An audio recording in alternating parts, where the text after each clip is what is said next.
The most prolific killer you've never heard of. Samuel Little's secrets. For more than 4 decades, Samuel Little drifted across the United States through rundown motels, small towns, and big cities, leaving behind a trail of women who vanished without explanation. He was quiet, unassuming, and often overlooked by police. But behind his calm smile was a secret that would take decades to uncover. When he was finally arrested in 2012 on a minor charge, investigators discovered DNA evidence linking him to 3 unsolved murders in California. What they didn't realize then was that this man would soon confess to being the most prolific serial killer in American history. In prison, Samuel Little began talking.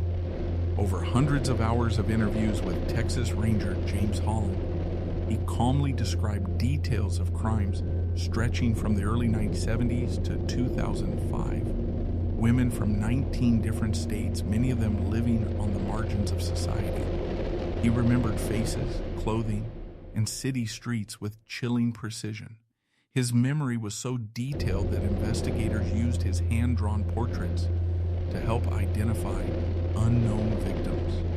The FBI later confirmed more than 50 of his confessions through DNA and witness records, calling him the deadliest known U.S. serial killer by confirmed count. Samuel Little died in 2020 at age 80, but his case changed how law enforcement handles cold cases across America.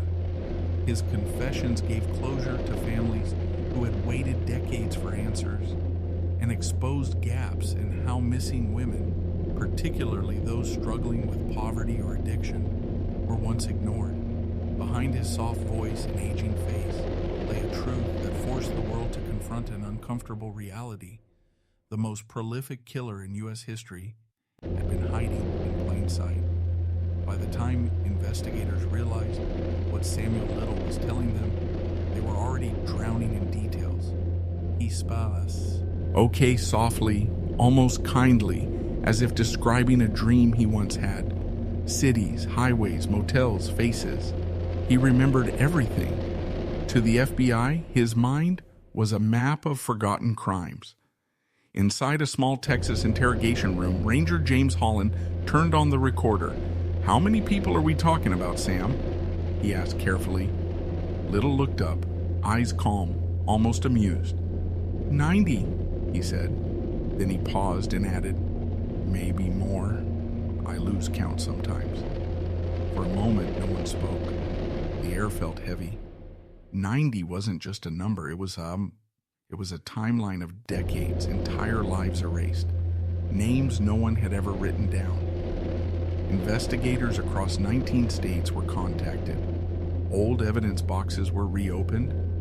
Police departments scrambled through dusty archives, and slowly, things started matching.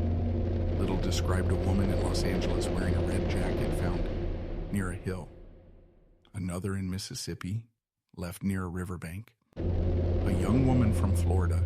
He said she wore a yellow dress, the kind you don't forget. When officers checked, they found case files from the 1970s and 80s that matched every word. DNA confirmed several of them. The FBI called it one of the most extraordinary confessions in modern criminal history.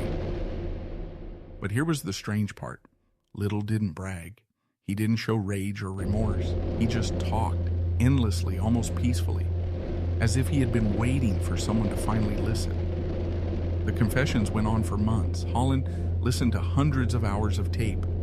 Each time Little spoke, he drew. His hand, old and trembling, would sketch the faces of women he said he killed. The drawings were hauntingly detailed, bright lipstick, earrings, gentle eyes. When the FBI released the portraits publicly, families started calling. "That looks like my sister. That's my mom. That's the girl who went missing in '82. Each sketch turned a cold case into a story again. But the deeper Holland went, the darker it became. Little's memory didn't fade with age. It sharpened. He could describe the exact corners, the car models, even the music playing from passing radios. How could a man remember all of that and yet go unseen for 40 years? The answer lay not in what he said, but in who his victims were. Most were women on the margins, sex workers, drug users, people no one looked for long enough. Little knew this. He hunted where few people cared to search. By the time the FBI finished verifying his stories, they had confirmed at least 50 murders. Many more remained unsolved or untraceable. Still, every time an investigator asked if that was all, Samuel Little would smile faintly and say, "There's more. You just haven't found them yet." He wasn't lying. By the end of 2019, the world finally began to understand the scale of what Samuel Little had done. The FBI officially confirmed him as the most prolific serial killer in U.S. history. At least 50 victims identified, and more than 90 confessed. But even as the headlines broke, the man himself sat quietly in his Texas prison cell, sketching faces with a dull pencil and humming to himself. Each drawing was a memory, a woman forgotten by the world, but perfectly remembered by the man who took her life. The portraits were pinned to the walls of the FBI's cold case office. Some had names written under them, others just question marks. Investigators would later call it a gallery of ghosts. Ranger James Holland kept visiting Little until the end. Their conversations had become something between interviews and confessions. Two men, one searching for truth, the other trying to empty his mind before death. "Why now, Sam?" Holland once asked. Little smiled faintly, because nobody ever asked before. That answer haunted Holland more than any detail of the crimes. It wasn't just how Little killed, it was how easily he had gone unnoticed. He had lived in plain sight, traveling across America's highways, staying in cheap motels, drifting from town to town. His victims were women society had ignored, women whose stories never made the front page. In 2020, Samuel Little died at 80 years old, but his name didn't fade. If anything, it grew. The FBI's Violent Criminal Apprehension Program built a digital archive of his drawings, hoping families might one day recognize the faces. And they did. Even years after his death, new victims were still being identified from the sketches he left behind.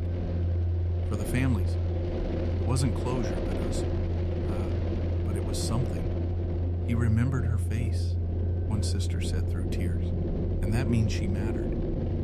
The case changed everything about how investigators look at missing persons. It taught law enforcement that no one's story should ever be too small to follow. But perhaps the most haunting part is this. When asked if he thought about his victims, Samuel Little simply said, "I think about them all the time, but not the way you do."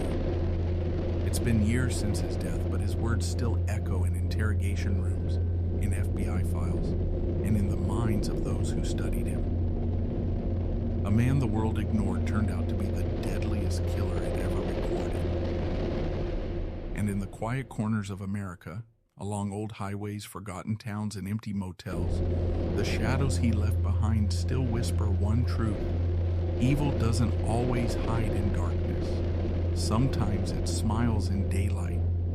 If this story unsettled you, you haven't seen anything yet. Hit subscribe and prepare, because the next story will make you question everything you thought you knew about